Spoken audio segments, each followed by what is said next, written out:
Welcome, family and friends, to the Total Faith Show. I am your host, Gene Groove Allen. You know me, I'm getting those digits. This is the place where everyone has a story and we get to take that journey with them. So, my friends, today, I am highly honored. We are highly honored. We are so happy, we're so grateful and so blessed to have in our audience someone of regalness, of royalty, a dynamic woman. If I was going to describe a humanitarian, a philanthropist, one who works and thrives to better the community, but more importantly, she's a friend of the Total Faith Show. And today, she's in our virtual studio, but she is taping from the Royal Palace in Nigeria. Ladies and gentlemen, I want to introduce our friend, Olori Ambassador Dr. Temitope Enitan Ogunwusi, Your Regal Majesty. How are you today? I'm very fine and very elated to be on the show today. Thank you for having me, Alan. Thank you. I'm excited. I'm a little nervous, so please forgive my nervousness. I have never been in the presence of royalty, so I thank you. Your pardon. I know you've been traveling. You know, I always start and ask my guests, tell us about your early beginnings, because that's very important to let our people know how your life has moved and changed. Tell us about that, please. Well, I would start by saying that I want to say a big thank you to my parents. You know, parents have a vital role to play in their children's life. So personally, my parents actually have imbibed in me the heart of service to humanity. And these has actually transcended from the way we love God, the way my mother especially loved God, served God all her life before she became late. So I really thank God that has been the fundamental reason for my being who I am today. As even as a queen, I thank God for my upbringing, my parents. I give kudos to them, and I'm really grateful for their love for me. And growing up, like I said, what is most important in life is knowing God, serving God, loving God, and everything will just work in place for you. And in the course of growing up, loving God, I found out that service to humanity became a part of me. You know, because Bible says that for God so loved the world that He gave. So there is no act of love without giving. So in showing that I love God, in displaying that attributes of loving and knowing God, the spirit of service to humanity was just in me. It's just something God has deposited in me, something I feel and I love and I enjoy doing all the time. So I live for humanity, basically. I love those words, so powerful. I can hear the passion. I see the things that you've done. You know, at the opening, you know, we saw clips from your organization, Hope's Alive Initiatives, and we'll talk about that in detail. And now I see, you know, where it's fired from. You know, I saw and I read uh, as you grew up, you have a lot of education. You're a firm believer of education. Can you talk to us about that, Your Regal Majesty? Well, my mom was an educationist. She lived all her life, grooming kids in, in the way of the Lord and teaching them how to be upright before God. So growing up as from that kind of background, actually we do not have a choice than to aspire to always learn. But I'll make it very brief. Growing up, was very interesting educational, and we know that education has great influence in our approach and my daily role as a queen. Education is something that I do not joke with. Uh, from my going to Inside Business School, Cambridge George Business School, University of Oxford, Harvard Kennedy School of Government, and then the Harvard Humanitarian Initiative, which is as a result of my passion and service to humanity. But in a nutshell, like I said, education has actually provided me with tools to advocate for more educational opportunities for a lot of people. So that has actually given me more urge to want to train a lot of people more educationally. And because education is life, and I tell people, educate a child, and you've actually educated the world. Very true. Your Regal Majesty, that is spot on. You know, I'm going to ask a question.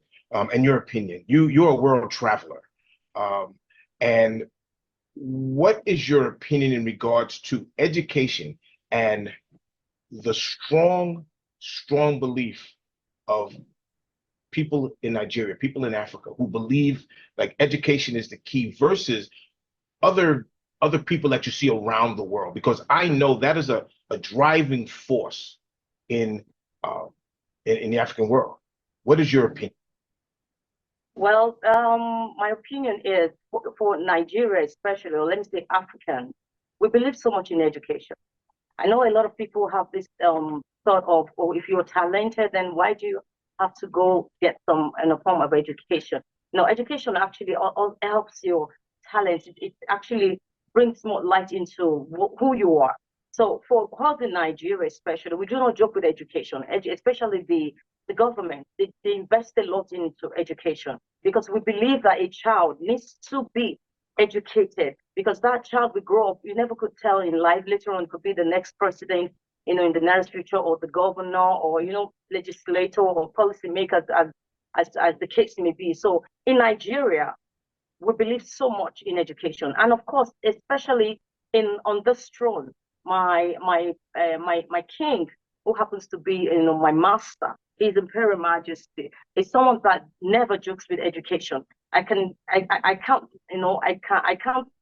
really count the number of people that he sponsors educationally. He pays the school fees right from crèche up until the tertiary education. So he believes so much in education because he knows that the result you get from a child that is educated, of course, is far-fetched from someone who just goes without having that background.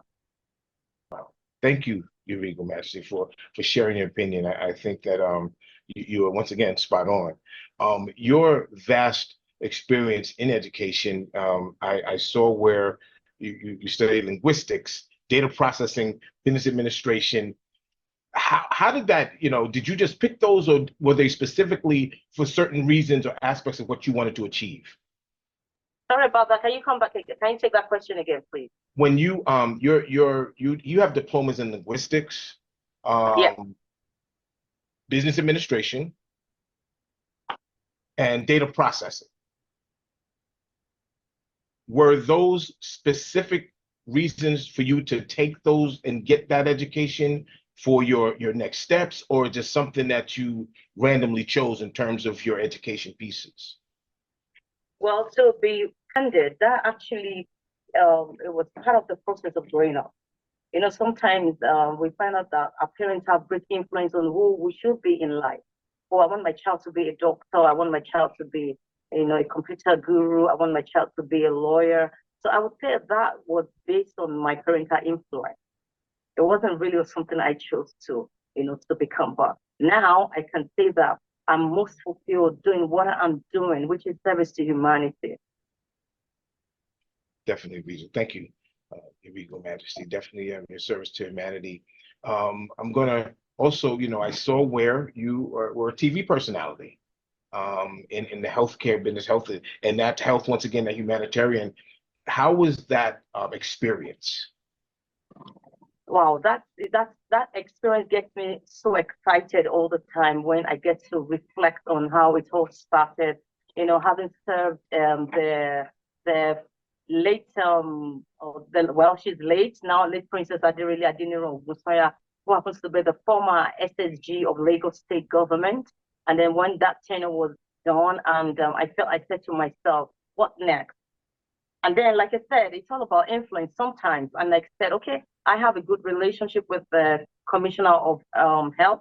And then I approached him. And then it was just a thought of, I never had any background in the medical side or public health. It was just something I just believed in myself that I could do. Like, I do not have to be a medical doctor or medical professional to be a TV host. So all I needed to do was to get the medical expertise, come on the show. I have questions that I could ask them, and then they deliver. And then the good thing, the experience for me was very, very igniting. Like, it has really helped my way of life. And now, as the malaria advocate Southwest for NMAP, I found that it still boils down to the same transition, which is advocating for malaria elimination. So I have a background, but I would say, to be honest, that God actually took me through all this in life because He knew eventually where I was going to end. So being a TB advocate and then transcending to being an advocate for malaria elimination, and I love advocating for people, service to humanity, it still boils down to the end goal of my primary goal and primary purpose of being birthed by God. So it's still advocating for people. So I had to go through all the training, and God had He had His own way of doing things in life. But it all started with the Ministry of Health, talking about health, the health of the people of Nigerians generally, and then advocating for good health, advocating and pleading with the government to create basic amenities for people to get them health-wise. So I really thank God for all that, but because right now it has actually impacted so much into me. All the knowledge I've gained through that transition has actually made me a better queen today. Thank you, Your Regal Majesty. I'm seeing a common thread, and I'm hoping my audience is seeing the same thing. You spoke highly about education.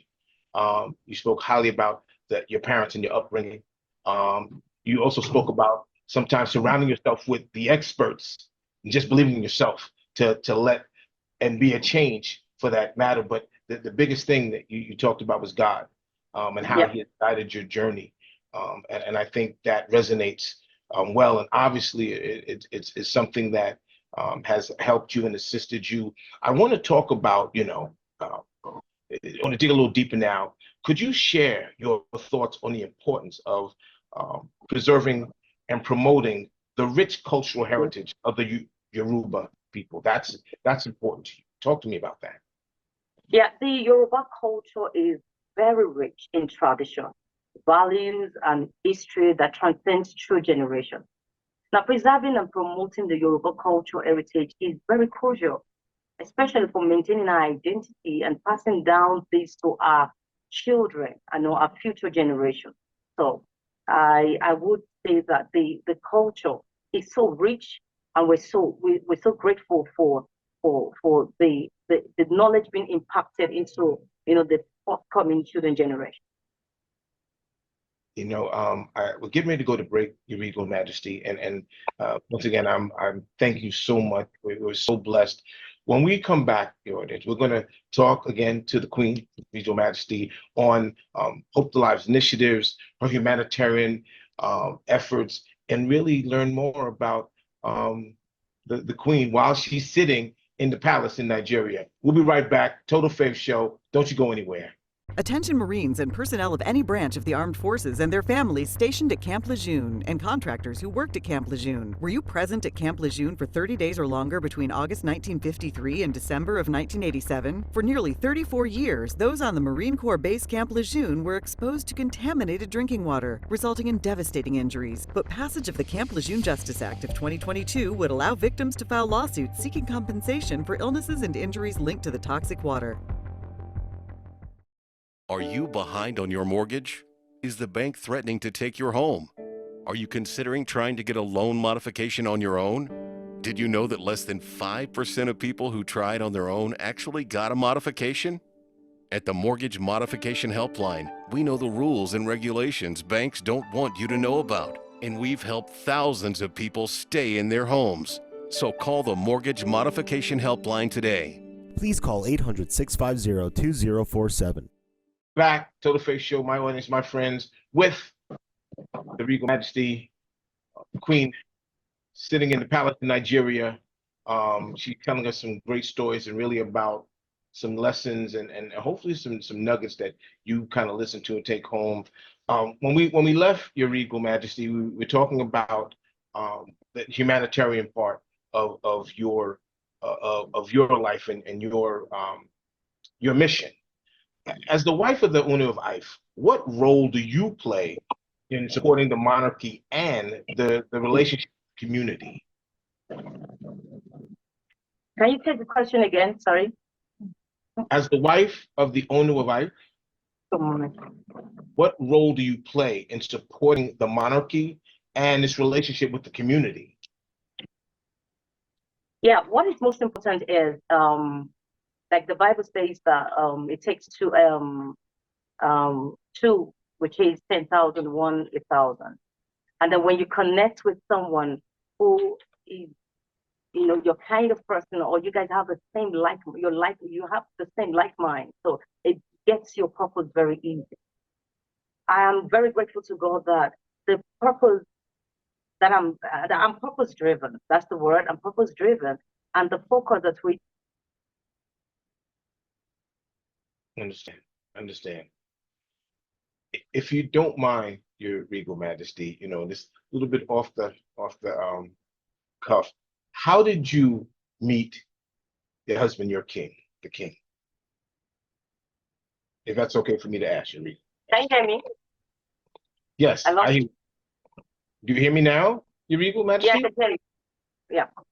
My role as the queen of this great kingdom involves bridging the gap between the monarchy and then the community, fostering unity and collaboration, and most importantly, engaging in community outreach and cultural programs. This is what my king is most delighted. He likes to support people. He loves to help his own people. So being here on the throne and having the same mindset, being called to serve him through humanity makes my job a lot easier. I help to strengthen the relationship between, his people and then, of course, the palace. So that is my primary assignment, getting and fulfilling the utmost desire of the king, which is to, keep hopes alive. Understood. Thank you, your Regal Majesty. Can I ask you, how did you and the king meet? Do you mind asking that question, your Regal Majesty? I'm nosy. I'm nosy now. That's a very good question, and it is quite interesting. You know what? Like minds actually attract. It's so easy for like minds to attract. I was just, in my beautiful home, seated, and then I got thinking, and a friend of mine came to my house, and then she was telling me about this great king, what he does for people, how he serves humanity, a lot of, projects that, he does for people, for humanity, for his humanitarian service. And I said to him that I haven't really heard so much about this king. Now, going back to my background as an advocate, I said, okay, you know what? I can advocate for this king. I can actually put structure in place and I put all the projects together. And then, we have it all structured and then let the world know about what he's doing. And that was what took me to the palace. I'm talking about 7 years ago, if I'm right, 7 years ago. And then I came to the palace and met him for the first time. And I told him the reason why I'm here. And I told him I gave him his appraisal, what he has done, the magnanimous things he's been doing for people. I've read quite a few about what he's done for people, but there's really no structure, to it. I said, I can put structure in place. I can put all your programs together and I can have, I can be your advocate and then let the world know about your great work. And I thank God, till date, that's what I'm still doing. So, Your Regal Majesty, you actually just went there to talk about what you can do to help and assist in his mission. And I guess saw you and just immediately said, "Hey, you staying around." Can I ask you what our first date was? Naturally connected to his desire. He's passionate about the less privileged people. But as a king, he has several roles to play. He cannot be there doing everything. So I think, now seeing someone as a servant, so to speak, because this is the kingdom. Kingdom is a workstation, and I think someone that can, be loyal to you and serve you in that regard was most fulfilling for him. So hence, I think that's why, he wouldn't just let me go. I understand, Your Regal Majesty, and thank you for answering that. I appreciate that. Later, I'm going to ask, what the first date was like, but we're going to ask that. We're going to go into that later. How was your background in education influence your approach to all your various roles and responsibilities? Because you have a lot, you're deeply rooted in education. Well, it's actually enhanced my ideology about where I am. Because understanding where you are is very, understanding what you're doing, why you're here, what your primary goal is, staying focused at it is very important. So my background in education has greatly influenced my approach to my roles and responsibilities. Growing up, learning a lot, especially through my mom, it has actually equipped me with a broad perspective and the skills necessary for effective leadership, because I'm in a place of leadership. And also it has provided me with, the tool to advocate for people, to always speak up for people, especially educationally. I do not joke with education. So I speak for people, I speak to government, I speak to, philanthropists, I speak to individuals, both the private and the public sectors, how they can help to train a lot of kids, especially kids on the street, and take them back to school. That was what you just stated. It resonated so much, and I hope my audience caught that. It's really about knowing yourself and knowing your purpose, which I appreciate, and obviously with the great works that you do, Your Regal Majesty, you definitely know your purpose. How do you balance? Now, I know you're a world traveler, you're a humanitarian, you're the queen, you're a mother, you're a wife, you're a public figure in Nigeria. How do you balance that? It actually comes with a lot of responsibilities. It's quite hard, but the key word here is staying focused on why you are here. So it has to come with strong determination. Strong sense of purpose is there, being able to prioritize, which is important. In a day, I could have like 4 or 5 events. So I need to prioritize. Where exactly should I be today? And then I have the kids, then I have the king, then I have the people to also look after. So I'm able to manage, my time and being able to say, okay, so at so time, I have to do this. At so time, this is what I have to do. So it's balancing your time. It's possible. You can manage your time. And also what has actually helped me so far is the support I get from my family. I have great support from my family. And it's all about, it's about, leadership also showing that women can actually excel in multiple roles. You can be multitasked and also achieve your good results. So for me, every day, what I ask myself is, What are your priorities today? What do you have to do today? As a wife, which is important. As a queen, which is, I think the greatest responsibility. And of course, as a mother, balancing everything, juggling everything here and there, putting everything into perspective, prioritizing everything, all these aspects are very crucial, very important. But I thank God it's been so easy for me to achieve on a daily basis, and I get fulfilled at it. Wow, I thank you for that answer. That was definitely spot on again, Your Regal Majesty. What I'm going to ask real quick, what now, I would say most people have their idea of what goes on within the palace, within the kingdom. What is one or two things that you would be able to let us know that we wouldn't even understand what really goes on in the kingdom, in the palace, as people who lead the people? Yeah. Yeah. See, the kingdom is a very sacred place. People need to understand that. A lot of people just come into the palace and they think they're just on the playing ground, or they've just come to an event place. No, the kingdom is a very sacred place, and there's so many things connected to this kingdom. If you have a positive mind and you come with a positive attitude, positive spirit, be sure that you will be blessed positively.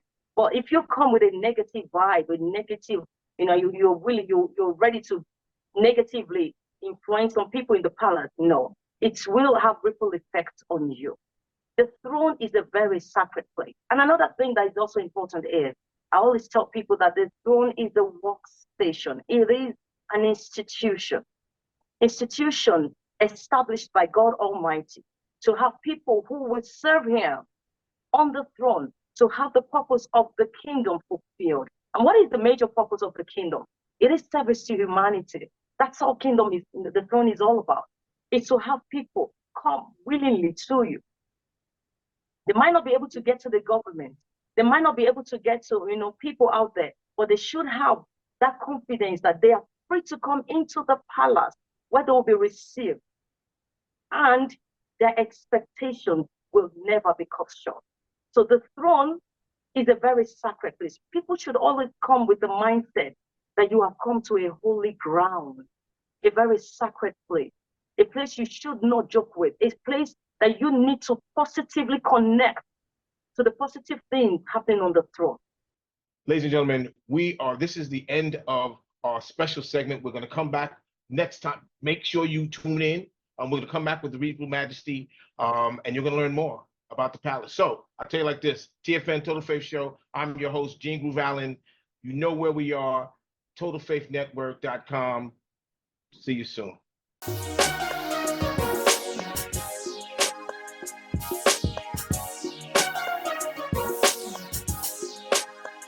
You gotta have that F-A-S-A-I-T-H. You gotta have that F-A-S-A-I-T-H. You gotta have that.